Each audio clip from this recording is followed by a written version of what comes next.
Morning बच्चों, चलो आज आपका कंफ्यूजन दूर करते हैं। आपने एचसीएफ सीख लिया, एलसीएम सीख लिया, आपको ये पता चल गया कि एचसीएफ कैसे निकालते हैं, एलसीएम कैसे निकालते हैं, प्रैक्टिस भी कर ली, अब आपको सब आता है। लेकिन कंफ्यूजन कहाँ पर होता है? जहाँ पर वर्ड प्रॉब्लम्स आती हैं, तब हमें ये नहीं पता होता हमें इसमें एचसीएफ निकालना है कि एलसीएम निकालना है। आज हम वही कंफ्यूजन दूर करेंगे। फर्स्ट क्वेश्चन करते हैं। A home baker makes 360 chocolates and 540 biscuits in a day. एक होम बेकर है जो 360 चॉकलेट्स और 540 बिस्किट्स एक दिन में बनाता है। They are to be packed into the largest possible equal groups. उनको लार्जेस्ट पॉसिबल और इक्वल ग्रुप्स में पैक करना है, यानी कि लार्जेस्ट नंबर ऑफ आइटम आने चाहिए हर पैक के अंदर। विद नो आइटम्स लेफ्ट, और कोई भी आइटम लेफ्ट नहीं होना चाहिए, लेफ्ट ओवर्स नहीं बचने चाहिए। Find greatest number of items in each group. Her group में कितने नंबर ऑफ आइटम्स होंगे वो हमें फाइंड करना है। जब भी क्वेश्चन में हमें दिया हुआ है ग्रेटेस्ट या लार्जेस्ट, तो इसका मतलब वो क्वेश्चन एचसीएफ का है, हमें एचसीएफ निकालना है। सॉल्व करते हैं। Number of chocolates made by home baker is equal to 360. Number of biscuits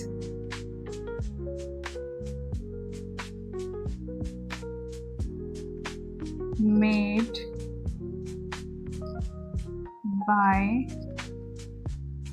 home baker is equal to 540. अब इन दोनों का एचसीएफ निकाल देंगे। 360 का एचसीएफ 2, सबसे पहले 2 से 180, अगेन 2 से 90, अब 3 से कर देते हैं 30, अगेन 3 से 10, देन 2, 5 और लास्ट में 5। ये हो गए फैक्टर्स 360 के। तो फैक्टर्स क्या क्या हो गए 360 के? 2 इंटू 2, एक और 2 है वो भी लिख लेते हैं, 3 इंटू 3 इंटू 5। ये फैक्टर्स हो गए 360 के। अब 540 के फैक्टर्स निकालते हैं। 2, 270, 3 से कर लेते हैं 90, अगेन 3 से 30, अगेन 3 से 10, देन 2, 5 से किया 1 बच गया। ये आ गए 540 के फैक्टर्स। यहाँ पे लिख लेते हैं 2, एक और 2 है साथ में लिख लेते हैं, 3 इंटू 3 इंटू 3 इंटू 5। अब दोनों में देखते हैं कि कॉमन फैक्टर्स क्या है। 2 यहाँ पे 2 2 कॉमन है, यहाँ पे भी 2 2 कॉमन है, एक 2 3 कॉमन है, यहाँ पे भी 2 3 कॉमन है, 5 कॉमन है, 5 कॉमन है। तो हम यहाँ पे लिख लेते हैं एचसीएफ, जो भी कॉमन फैक्टर्स है उनको लिख लेते हैं। 2 इंटू 2 इंटू 3 इंटू 3 इंटू 5। अब इसको मल्टीप्लाई करते हैं। 5 इंटू 2 10, 3 इंटू 3 इंटू 2 18। तो दिस इज इक्वल टू 180। तो लार्जेस्ट नंबर या ग्रेटेस्ट नंबर ऑफ आइटम्स हर ग्रुप में कितने होंगे? 180। Answer will be,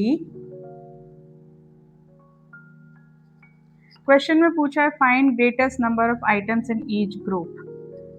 there will be और देयर आर 180 items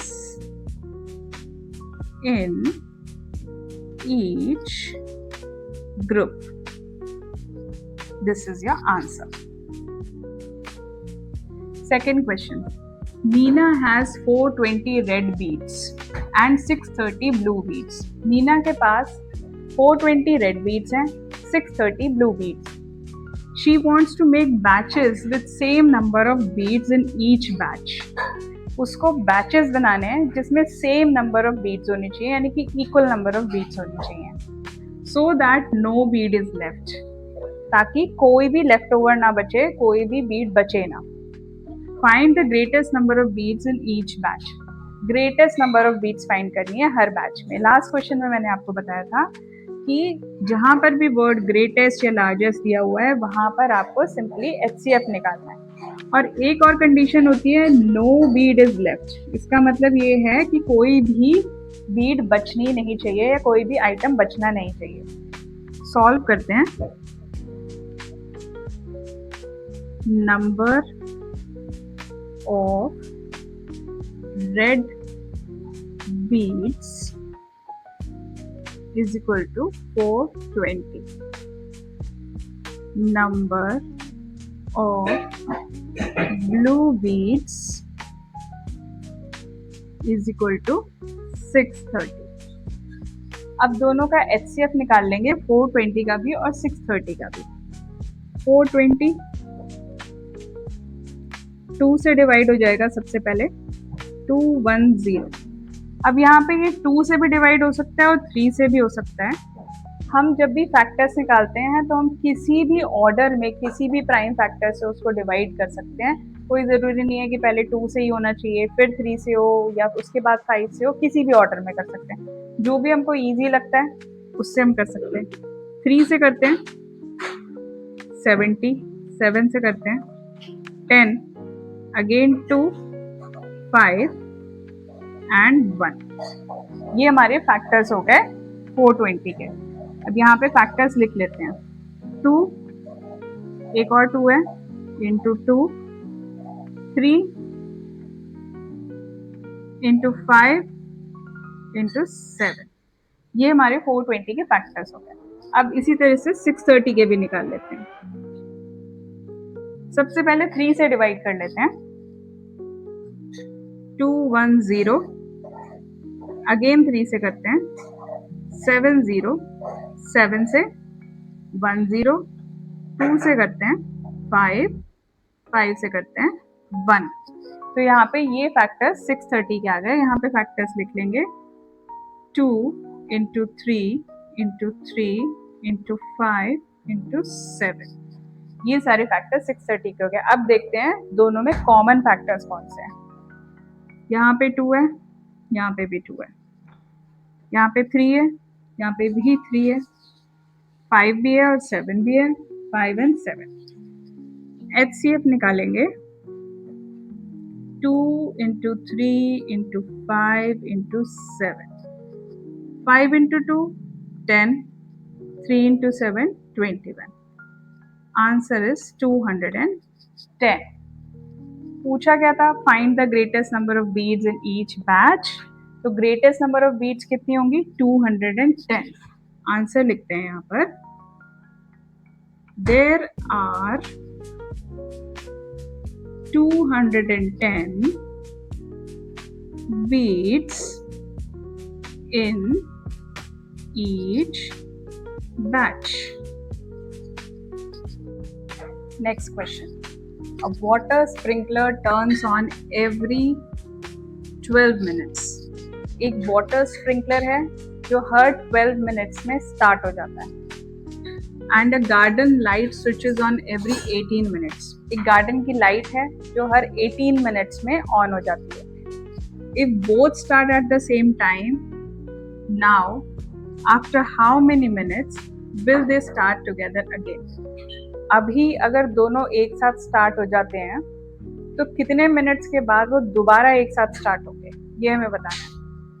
किसी भी क्वेश्चन में अगर कोई भी इवेंट्स ऐसे हो रहे हैं, 1 या 2 या 3 इवेंट्स ऐसे हो रहे हैं जो अभी स्टार्ट हो रहे हैं और बाद में हमें ये पता करना है कि वो इवेंट दोबारा कब एक साथ स्टार्ट होंगे, उस केस में हमें हमेशा एलसीएम निकालना है। तो इस केस में हमें क्या बोला हुआ है कि वाटर स्प्रिंकलर जो है वो अभी स्टार्ट हो रहा है, गार्डन लाइट्स अभी स्विच ऑन हो रही हैं, लेकिन वो एवरी 12 मिनट्स में स्टार्ट होता है वाटर स्प्रिंकलर, और गार्डन लाइट्स एवरी 18 मिनट्स में स्टार्ट होती हैं। अब हमें ये बताना है कि अगर अभी दोनों को हमने स्टार्ट कर दिया एक साथ, तो कितनी देर बाद वो दोबारा फिर से एक साथ स्टार्ट होंगे। तो यहाँ पे वो निकालने के लिए क्या करेंगे,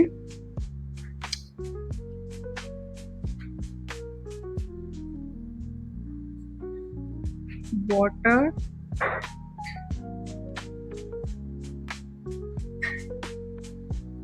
sprinkler, turns on every 12 minutes. Garden lights,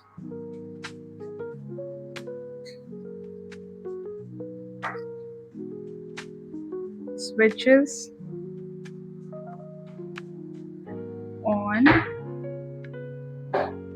every 18 minutes.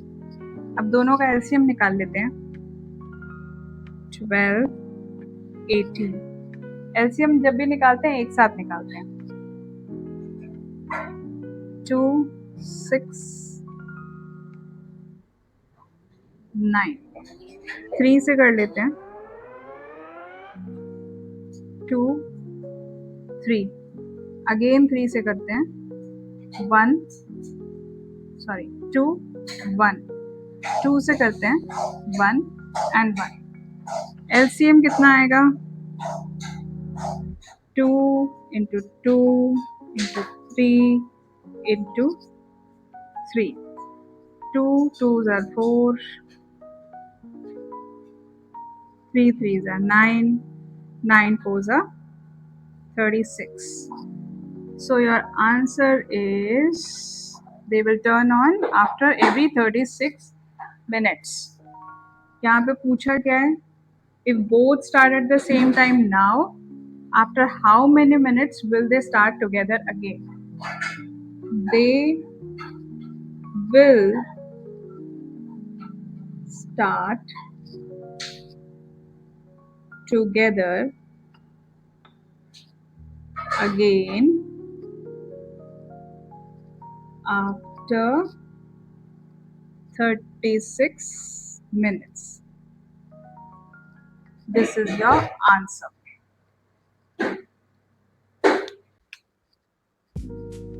Question 4. Rohan practices swimming every 5 days. Rohan her 5 days में स्विमिंग की प्रैक्टिस करता है. And cycling every 8 days. Cycling की प्रैक्टिस 8 days में करता है. If he practices both activities today, अगर वो दोनों एक्टिविटीज को आज करता है, after how many days will he practice both again on the same day? तो कितने दिनों बाद वो दोनों एक्टिविटीज को दोबारा प्रैक्टिस करेगा एक साथ? तो अगेन इस क्वेश्चन में सेम ही चीज आ रही है कि 2 इवेंट्स हैं.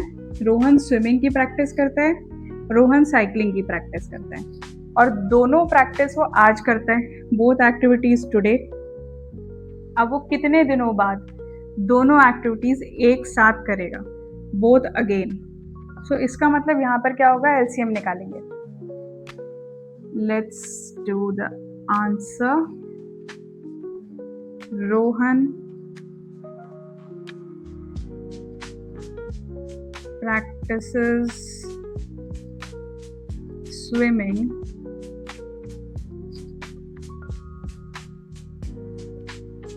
every 5 days. Rohan practices cycling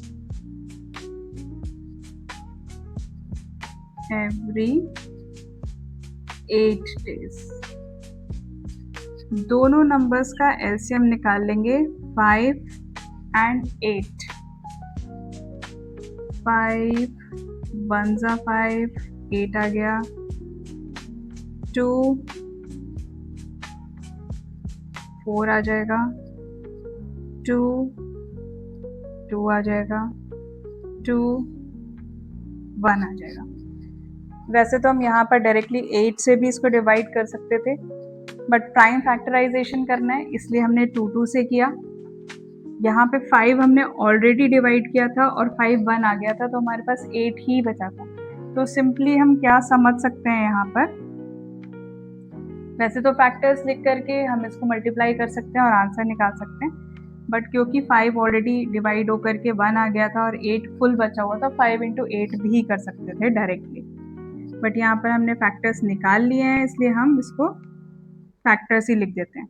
5 into two into two into two, 5 into 2 is equal to 10, 2 into 2 is equal to 4, it becomes 40. So 40 days is the answer. Question में पूछा था how many days will he practice both again on the same day? After how many days? So answer is after 40 days Rohan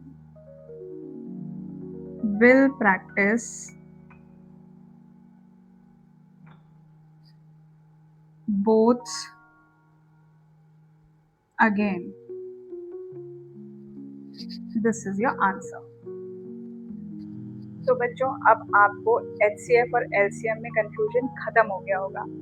आपने HCF सीख लिया, LCM सीख लिया, उनके word problems भी कर लिए और आपने क्विक ट्रिक भी सीख ली कि कैसे आपको किस क्वेश्चन में HCF निकालना है, किस में LCM निकालना है।